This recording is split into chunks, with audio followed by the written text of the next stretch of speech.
Asosan bizda hozirgi zamonda tibbiyotni 3 ta yo'nalishi. Birinchisi bu diagnostika, ikkinchisi farmakologiya yo'nalishlari va xirurgiya yo'nalishi juda kuchli rivojlangan. Qadrdonlar, bu tibbiyot. Bu butun dunyoga sun'iy tarqatilgan tibbiyot. Men doktorlarni va shu mediklar desak to'g'ri ajratish bo'ladi. Mediklarni hammasini qalbdan yaxshi ko'rib o'zini kasbiga kirganini bilaman. Lekin men sizga boshqacha tibbiyotni usullari ham borligi haqida ma'lumot bermoqchiman, qadrdonlar. Bu usullar hammasi ilmiy, aynan shu meditsina yo'nalishida, tibbiyot yo'nalishida mediklar o'rganayotgan yo'nalishda, fanda boshqa bir tarmoqlari borki, albatta siz hozir xirurgiyani, farmakologiya va diagnostikani bilasiz. Qolgan usullarni topa olmaysiz. Lekin bundan tashqari ko'plab usullar bor. Fizioterapiya usuli bor. Juda ko'plab kineziologiya usuli bor. Juda ko'plab usullar bor. Men sizga ana o'sha usullarni taklif qilaman, qadrdonlar. Ya'ni siz agar farmakologiyadan yordam ola olmagan bo'lsangiz, ya'ni terapevtni oldiga kelsangiz, u sizga faqat dori yozadi.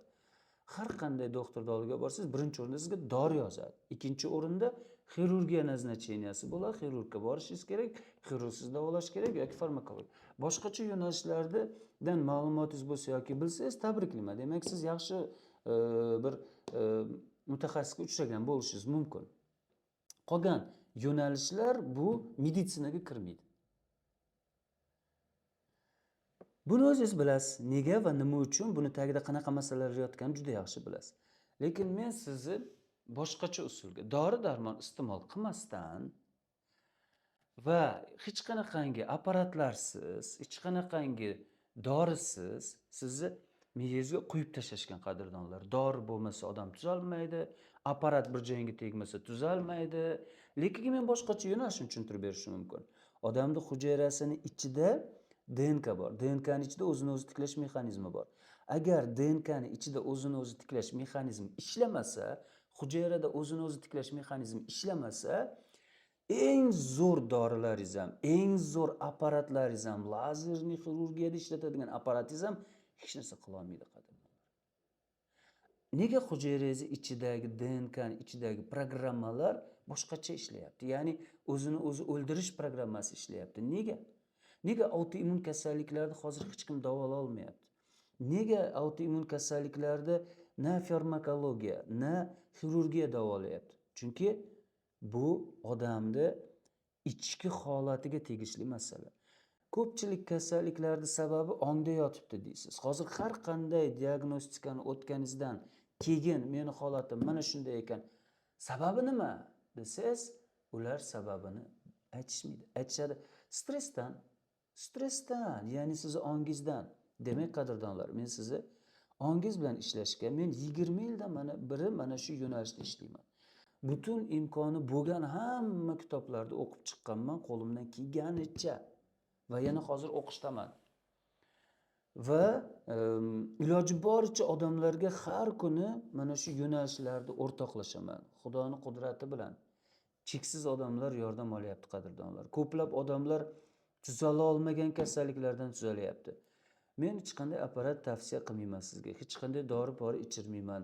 Zalimiz doimiy ravishda aniq, ma'lum kelasiz. Ko'rasiz, mashqlarda qatnashasiz, o'zingiz natijani o'zingiz ko'rasiz, qadrdonlar.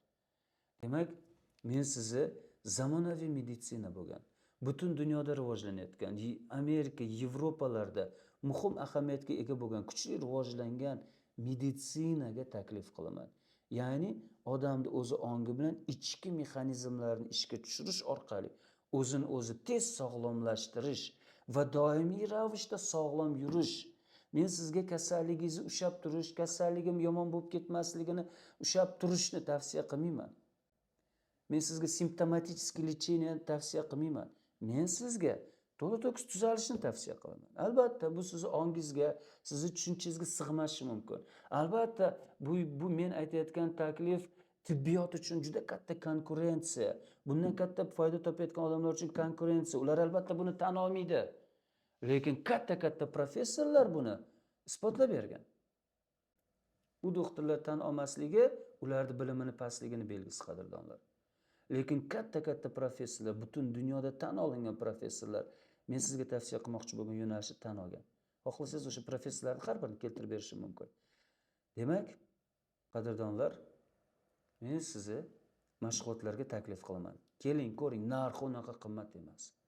14 million, 8 million, 25 million emas, qadrdonlar. Xalq bemalol ko'tara oladigan darajada. Lekin sog'lom bo'lishingiz kafolatlangan. Sog'lom bo'lmadim, men birda ham o'zgarmadim desangiz, pulingizni ham qaytarib beramiz. Lekin kursda avval tekshirtirasiz, diagnostikadan foydalanasiz, keyin mashqlarni bajarasiz. Mashqlarimiz keng qamrovli va ko'p tarafga tegishli bo'lgan. Mashqlar, meni vazifam sizga tushuntirib, yetkazib berish, siz bilan birga bajarish, siz bilan birga natijaga erishish. Keyin borib yana tekshirtirasiz. O'zingiz natijani ko'rasiz. Men o'sha natija bo'lishini 100% bilaman. Sizdan oldin mana minglab odamlar bundan natija olyapti. Demak, uchrashguncha, qadrdonlar.